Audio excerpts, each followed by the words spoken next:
தாகமுள்ளோரே வாருமென்றார்.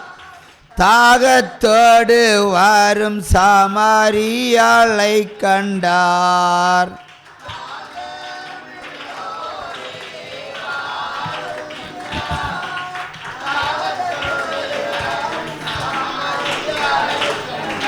தண்ணீர் கேட்டார், அவள் தாகம் தீர்த்தார். தண்ணீர் கேட்டார், அவள் தாகம் தீர்த்தார். பாவ மன்னிப்பை கொடுத்து மகிழச் செய்தார். பாவ மன்னிப்பை கொடுத்து மகிழச் செய்தார். வருத்தப்பட்டு பாரம் சுமப்பவரே,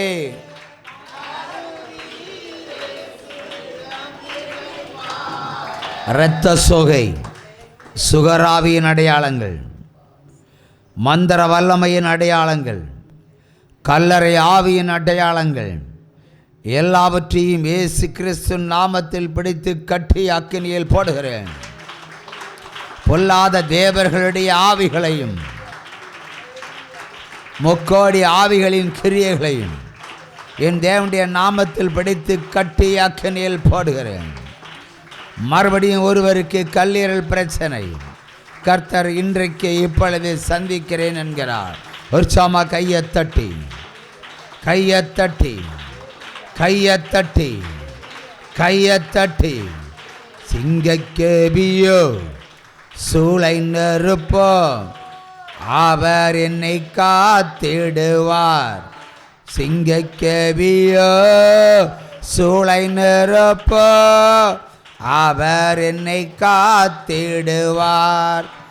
அவரே என்னை காண்பவர், அவரே என்னை காண்பவர். சிங்கக்கேபியோ சூளை நெருப்போ அவர் என்னை காத்திடுவார். அல்லேலூயா அல்லேலூயா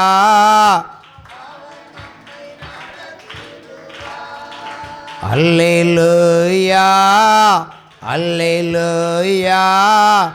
அவன் நம்மை நடத்திடுவார். அல்லேலூயா அல்லேலூயா. அதிசயம் செய்திடுவார். சிங்கக்கேபியோ சூளை நெருப்போ.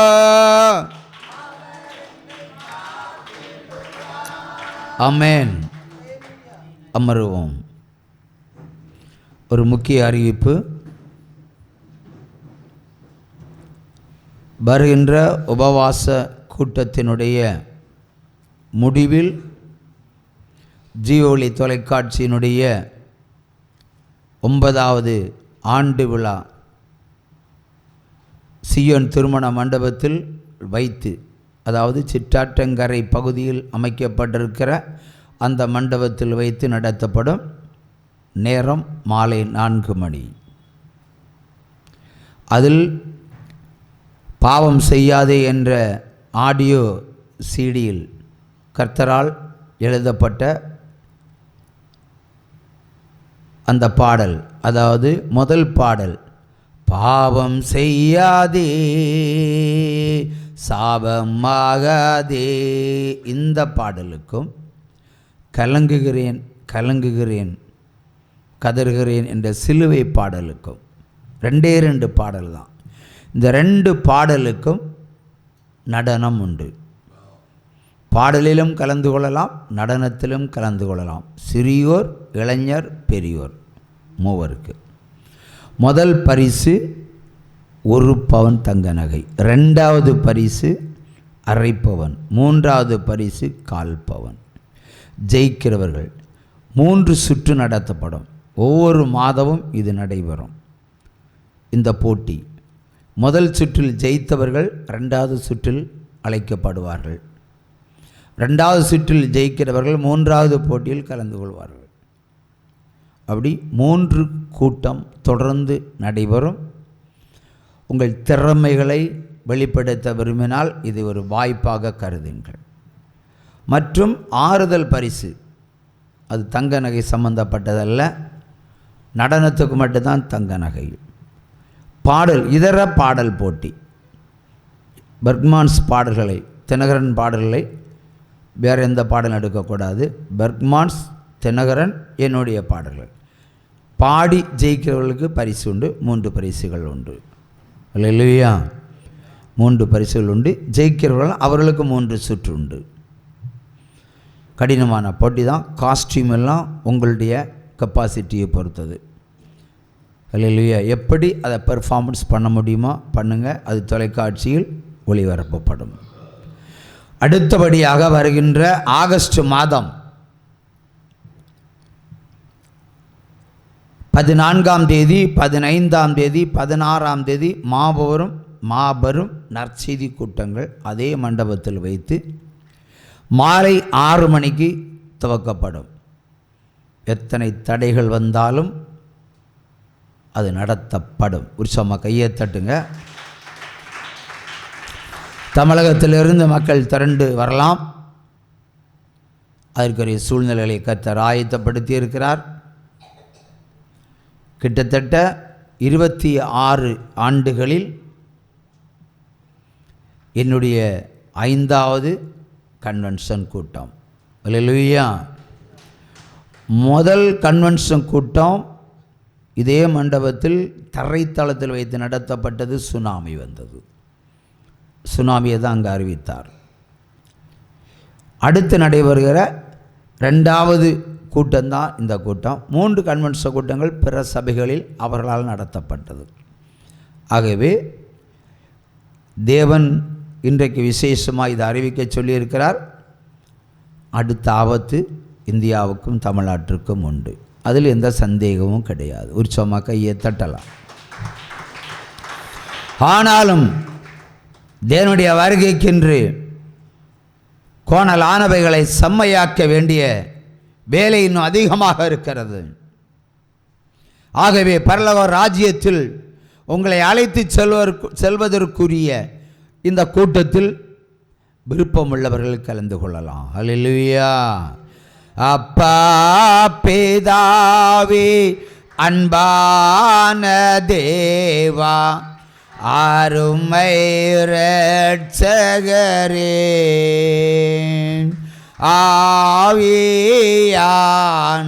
ஆவியானவரே, என் அப்பா பிதாவே, அன்பான தேவா, அருமை இரட்சகரே,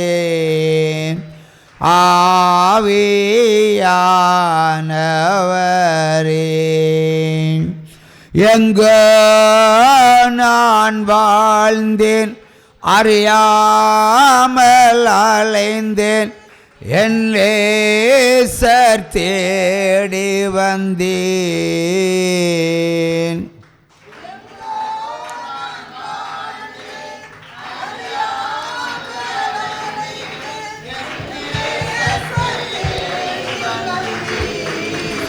நெஞ்சார அணைத்து முத்தங்கள் கொடுத்து நீழலாய் மாறிவிட்டீர். என்னை நெஞ்சார அணைத்து முத்தங்கள் கொடுத்து நீழலாய் மாறிவிட்டீர். நன்றி உமக்கே நன்றி, என் அப்பா பிதாவே, அன்பான தேவா, அருமை இரட்சகரே,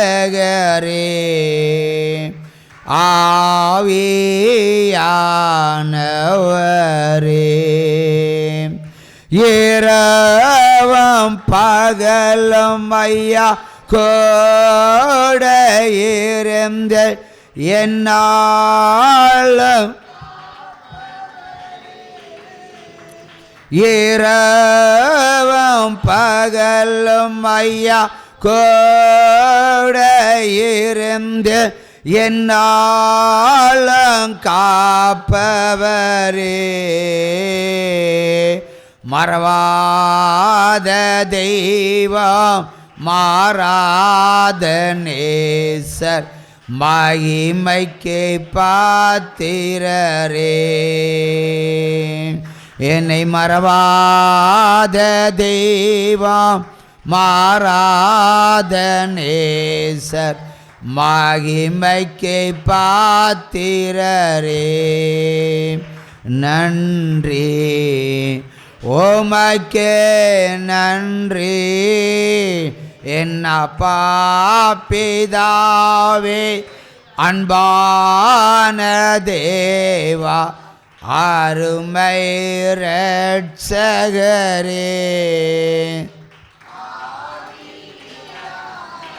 உற்சாகத்தோடு இருக்கிற இடத்துல இருந்து ஒரு அல்லேலூயா, அல்லேலூயா, சத்தமாய் ஒரு அல்லேலூயா, சத்தமாய் ஒரு அல்லேலூயா, இருதயத்தின் அடித்தளத்தில் இருந்த ஒரு அல்லேலூயா, அல்லேலூயா. முதுகு வலி மறையட்டும், இயேசுவின் நாமத்தில் ஒரு அல்லேலூயா சொல்லுவோம். அல்லேலூயா. கண்களில் பார்வை குறைபாடு மறைந்து போவதாக இப்பொழுதே ஒரு அல்லேலூயா. கடந்த கூட்டத்தில் சொல்லியிருந்தேன், இனி வசனத்தை நான் எடுப்பதில்லை, நீங்கள் வசனங்களை எடுத்து கொடுத்தால் அதை தியானித்து ஜெபிக்கிற வேலைதான் என்னுடையது. அல்லேலூயா. ஆகவே வேத புஸ்தகத்திலிருந்து ஆதியாக முதற்கொண்டு வெளிப்பாடு வரைக்கும் உங்களுக்கு விருப்பமான வேத வசனங்களை ஒவ்வொருவராய் எடுத்து வாசிக்கலாம். ஒருவர் முதலில் வாசிக்கலாம், அதற்கு பிறகு அடுத்தபடியாக கடந்து போகலாம். இப்போது உற்சாக கையை தட்டி வரவேற்று ஒருவர் தேவனை மகிமைப்படுத்தக்கூடிய ஏதாவது ஒரு வேத வசனத்தை எடுத்து வாசிக்கலாம். சொல்லும்போது அதிகாரத்தை சொல்லி வசனத்தையும் சொல்லி சொல்லணும். வெளிப்படுத்தின சுவிசேஷம் 3ஆம் அதிகாரம் 12வது வசனம் என்ன சொல்லுகிறது? ஜெயம் கொள்ளுகிறவன் எவனோ அவனை என் தேவனுடைய ஆலயத்தில் தூண்களாக்குவேன், அது நின்று அவனை ஒரு காலும் நீக்குவதில்லை. என் தேவனுடைய நாமத்தையும்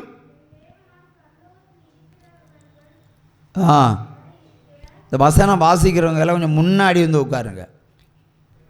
சந்தேக வசனங்கள் பேசலாம், குழப்பத்திற்குரிய வேத வசனத்தை வாசிக்கலாம், வெளிப்பாடு வாசிக்கலாம். எதனால் வசனம் வாசிக்க விரும்புகிறோம் முன்னாடி உட்காருங்க, அப்போ மைக்கில் கேட்கும்.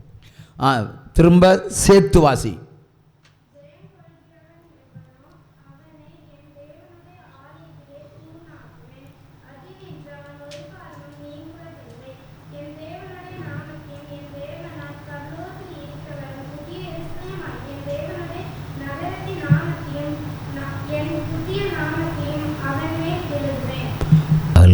Alleluia,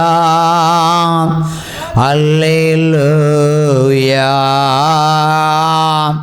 Alleluia, Alleluia, Alleluia, Alleluia, Alleluia.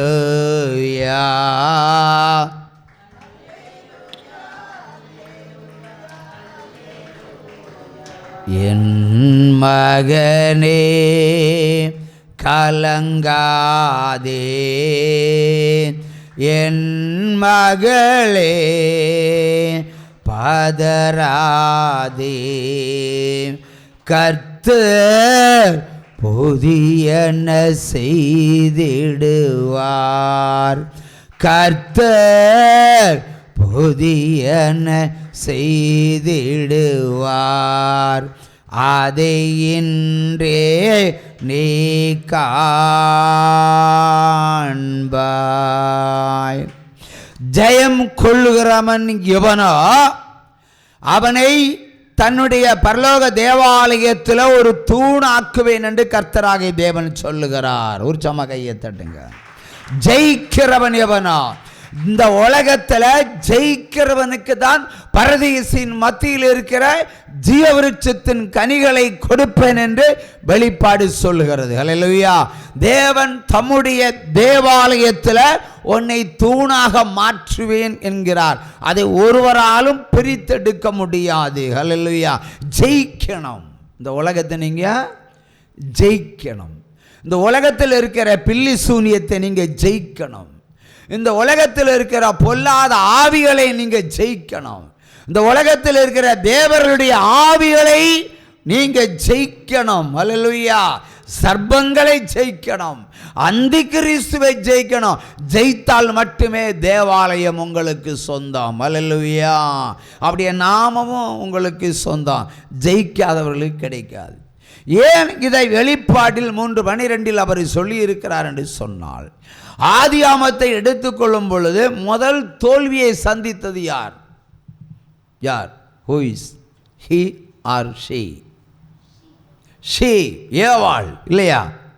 அதாவது தேவன் பரலோக ராஜ்யத்தில் இருந்து அவர் பூமிக்கு வெளிப்பட்டு ஒரு தேசத்தை உருவாக்குகிறார். இந்த தேசத்தினுடைய பேர் என்ன? ஏதேன் தோட்டம் இல்லையா? அதில் ஒரு ஆணையும் பொண்ணையும் அவர் வைத்தார்.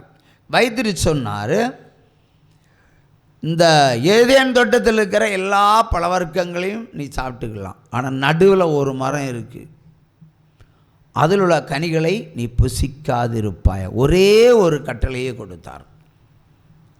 ஒரே ஒரு கட்டளையை கொடுத்தார். மனிதனை உண்டாக்கி மிருகங்களையும் ஆடு மாடுகளையும் மீன் மச்சங்களையும் பறவைகளையும் எல்லாவற்றையும் படைத்து தோட்டங்களையும் படைத்து நீ வேலை செய்யாமல் சாப்பிட்டுக்கோ, வேலை செய்யாமல் சாப்பிட்டுக்கோன்னு சொன்னார். மகிமையாக இருந்து சாப்பிட்டுக்கோ.